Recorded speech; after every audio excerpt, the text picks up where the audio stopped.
first set of 2021 bear got pretty exciting, as you can see there. That was the first time in the tree stand. Weather was a little bit drizzly that morning, so I decided that I would sneak out there, get in the tree stand right about daylight, which I did, and it didn't take very long for a bear to come in right into the oak stand where I had my tree stand set up. They were pretty consistent in that oak stand, so I decided that I would go in there, and that bear came in eating acorns, and it got pretty exciting. Pretty cool footage as well. You can see that bear got up in the tree.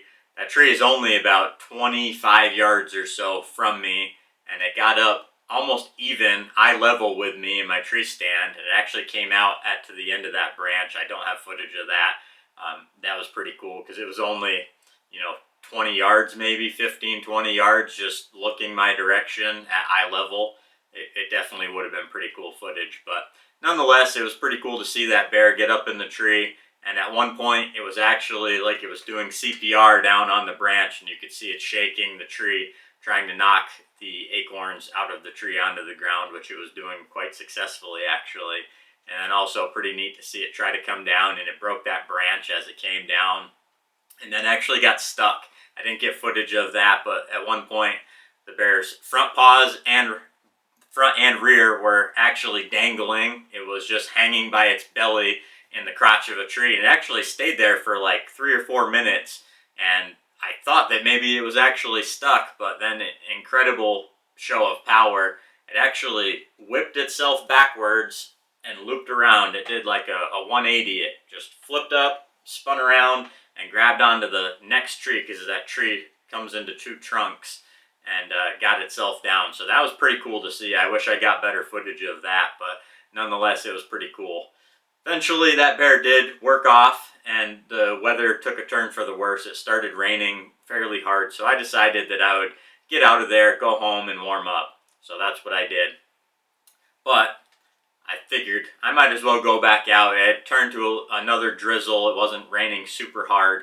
And on the walk in, things got way more exciting than I had bargained for. I found this bear track when I got about 50 yards from the stand.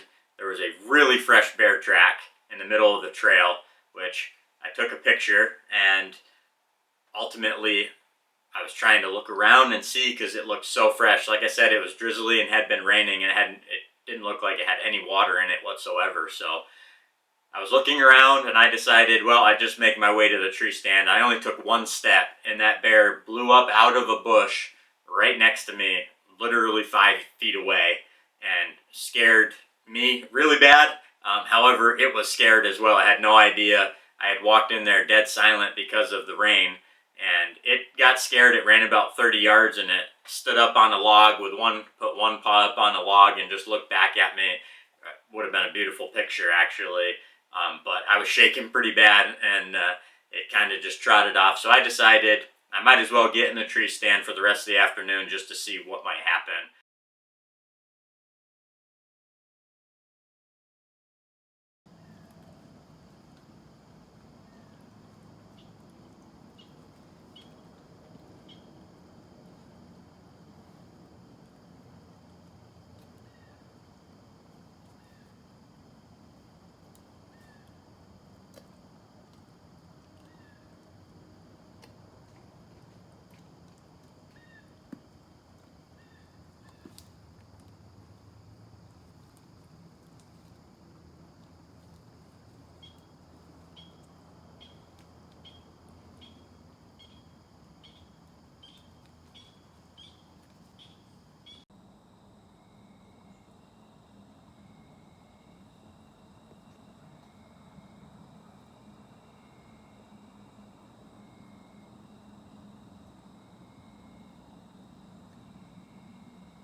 as you can see, the bear finally did come back.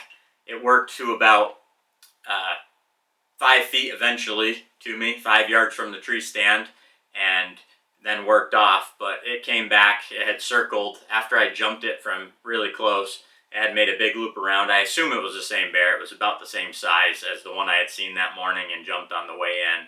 And it was only about a half hour later. It did come from the complete opposite direction, but I think what it did is it just made a circle downwind, and it kind of just missed me being perfectly downwind. It came perfectly downwind from where I had jumped it, but where I was in the tree stand, it was just off the wind. So it worked out perfectly. It came back in, like I said, eventually worked to about 5 feet from the base of my tree.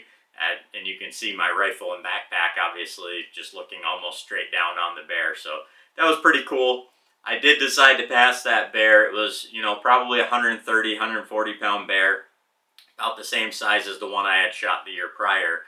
And I had a really big bear that I was getting consistently on camera, and I'll show that picture now of that bear that was probably in the mid 200s, I would say.